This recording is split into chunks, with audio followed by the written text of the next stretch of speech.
স্বাগতম জানাচ্ছি আমার চ্যানেলের সম্পূর্ণ নতুন একটি ভিডিওতে।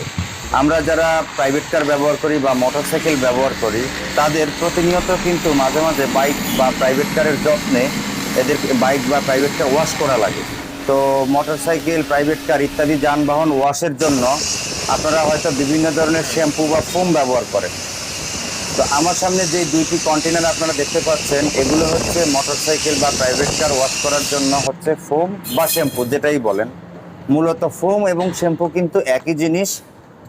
আপনি যেই মেশিনের মাধ্যমে এটাকে দেওয়া হয়, সেই মেশিনের ইফেক্টের কারণে কখনো ফোমের ইফেক্ট তৈরি হয়, আর আপনি যদি মেশিন না ব্যবহার করেন তখন সেটা শ্যাম্পুর মতো হালকা ফেনা হবে। তো যারা কমার্শিয়ালি বাইক ওয়াশ বা কার ওয়াশের ব্যবসা করেন, অথবা যারা হচ্ছে নিজেরা বাসা বাড়িতে পার্সোনালি নিজেরাই নিজেদের যানবাহনের যত্ন নিয়ে থাকেন, তারা নিশ্চিন্তে এইরকম এক কন্টেনার মানে